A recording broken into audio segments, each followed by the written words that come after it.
की शान समझे जाने वाले मोस्कवा के डूब जाने के बाद पुतिन का पारा 7वें आसमान पर है। लेकिन 56 दिन से रूस और यूक्रेन के बीच जो युद्ध लड़ा जा रहा है वो 56 दिन के बाद एक बार फिर उसी जगह आ पहुंचा है जहां से इस युद्ध की शुरुआत हुई थी। रूस पूरी ताकत के साथ डोनबास को जीतने की कोशिश कर रहा है और कहा यह भी जा रहा है कि ऐसा हो सकता है कि जल्द उसे इसमें कामयाबी भी मिल जाए।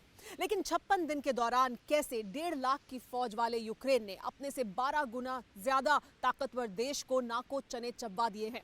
कैसे 56 दिन से लोहा ले रहा है यूक्रेन रूस के साथ और कैसे रूस को जगह जगह पीछे खदेड़ भी रहा है।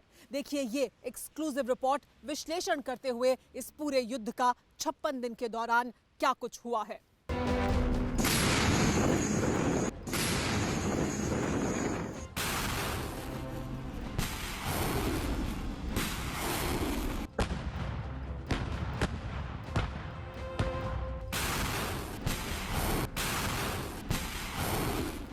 छप्पन दिन से एक आग सी लगी है, बारूदी तूफान उठा है जिसका जोर यूरोप की दहलीज के एक मुल्क के चीथड़े उड़ा रहा है।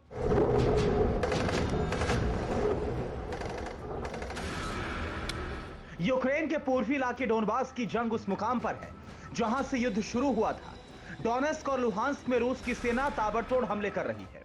मैं इस वक्त ज़पोरिजिया में हूँ। यहाँ से डोनेस्क बहुत ज्यादा दूर नहीं है। यहाँ से चंद किलोमीटर के फासले पर रूसी फौजियों ने मोर्चा संभाल रखा है और लगातार रूस और यूक्रेन के बीच युद्ध चल रही है। रूस ने डोनबास में अब तक का सबसे बड़ा हमला शुरू कर दिया है। बड़ा सवाल यह है कि रूस और यूक्रेन का युद्ध एक बार फिर वहाँ क्यों आ पहुंचा है जहाँ से इसकी शुरुआत हुई थी।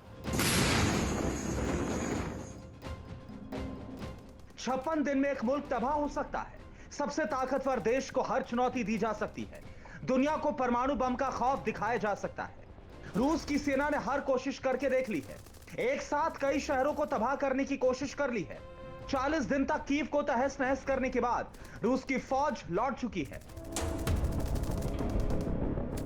लेकिन यूक्रेन के एक भी बड़े शहर पर पूरी तरह कब्जा नहीं हो पाया। सवाल यह है कि 56 दिन में भी रूस यूक्रेन को क्यों नहीं हरा पाया। यूक्रेन ने रूस की ताकतवर फौज को कैसे कदम पीछे खींचने पर मजबूर किया। वो कौन सी वजह है जिससे रूसियों को यूक्रेन जैसे अपने से मुल्क में नाको चने चबाने पड़ रहे हैं।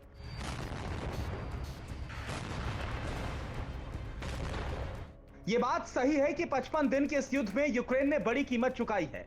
लेकिन बड़ी बात यह है कि 56 दिन तक रूस जैसे ताकतवर देश का मुकाबला किया है और कर रहा है। इसकी वजह जानेंगे, लेकिन पहले यूक्रेनी प्रेसिडेंट ज़ेलेंस्की को सुनिए। अगर हमारे पास जरूरत का हर हथियार होता, अगर अमेरिका और यूरोप की तरह हमारे पास भी रूस से मुकाबले के लिए उसी तरह के हथियार होते तो हम इस युद्ध को कभी भी खत्म कर चुके होते। हम रूस के कब्जे वाले इलाकों को खाली करवाकर शांति कायम कर चुके होते।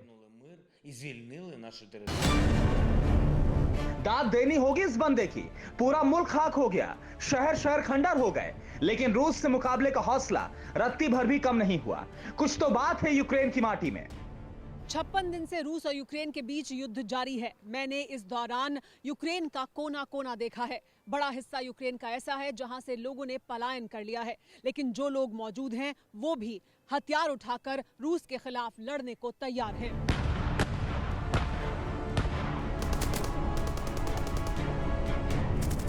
ये भले ही तय हो कि रूस के सामने यूक्रेन नहीं टिक पाएगा, आखिर में हथियार डालने पड़ेंगे, लेकिन रूस के मुकाबले 12 गुना छोटी फौज के साथ 56 दिन तक मुकाबला करना भी बड़ी बात है।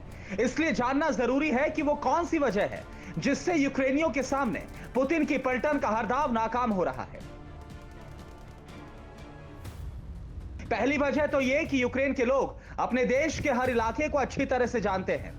यूक्रेन की जमीन मुलायम और दलदली सी है, जिसकी वजह से रूस के टैंक आसानी से आगे नहीं बढ़ पाते हैं। यूक्रेन की सेना भले ही रूस से 12 गुना कम हो, लेकिन बेखौफ और पूरे जोश से लड़ रही है। और सबसे बड़ी वजह यह है कि यूक्रेन को दुनिया के ताकतवर देशों से लगातार हथियार मिल रहे हैं। यूक्रेन का बड़ा इलाका दलदली जमीन वाला है, जिसमें रूस के टैंक आगे नहीं बढ़ पाते हैं। इतनी देर में यूक्रेनी कंधे पर जेवलिन मिसाइल लाद कर रूसी टैंकों को तबाह कर देते हैं। यही वजह है कि 40 दिन तक सड़क से लेकर गलियों, खेत खलिहानों के रास्ते रूस ने कीव में घुसने की कोशिश की, लेकिन हर बार नाकामी हासिल हुई। यूक्रेन यूरोप का दूसरा सबसे बड़ा देश है, जबकि आबादी सिर्फ 4.5 करोड़ की है। यानी यहाँ पर ज्यादातर घनी आबादी कम ही जगहों पर है और इसका फायदा उठाकर यूक्रेनी सेना ने अब तक रूस पर हमले भोले हैं। झाड़ियों से छिपकर वो रूसियों पर हमला करते रहे हैं और इसमें उन्हें उपलब्धि भी हासिल हुई है। लेकिन बड़ा सवाल अब ये है कि डोनेस्क में जो कुछ होने वाला है, वहाँ ऐसा लगता है कि यूक्रेनियों की शामत आने वाली है। 56 दिन तक हर मोर्चे पर नाकाम रहने के बाद पुतिन पर प्रेशर है। पुतिन को हर हाल में जीत चाहिए और डोनेस्क पुतिन के इस ख्वाब को पूरा होने के लिए मुफीद जगह है, क्योंकि डोनबास का पूरा इलाका आबाद है, जिससे यूक्रेनी छिपकर हमला नहीं कर सकते हैं। डोनबास की जमीन ठोस और सख्त है, जिससे रूसी टैंक आसानी से आगे बढ़ सकते हैं। डोनबास का पूरा इलाका मैदानी है, खुली जगह होने से रूस सटीक हमला कर सकता है। पुतिन की फौज यही कर भी रही है। पिछले 24 घंटे के दौरान डोनेस्क से लुहांस तक नॉनस्टॉप मिसाइलें दागी जा रही हैं। हालात यह है कि यूक्रेनियों को जान बचाने के लिए खेतों में नए बंकर खोदने पड़ रहे हैं।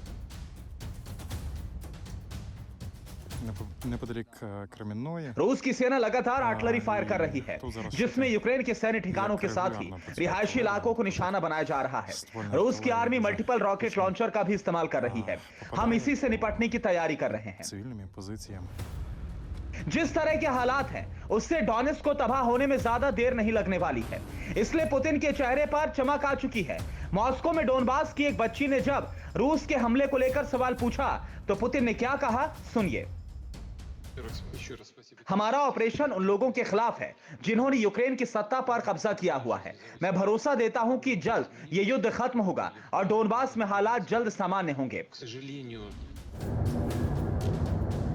पुतिन जान चुके हैं कि डोनबास में जंग ज्यादा दिन तक नहीं चलने वाली है, क्योंकि रूस ने आधी से ज्यादा फौज इसी इलाके में तैनात की हुई है। हालात माकूल है, इसलिए रूस लगातार यूक्रेनी ठिकानों को ढूंढ कर तबाह कर रहा है। पुतिन को फतह पक्की नजर आने लगी है। परवाह देश की, सोमवार से शुक्रवार रात 10 बजे TV9 भारतवर्ष पर।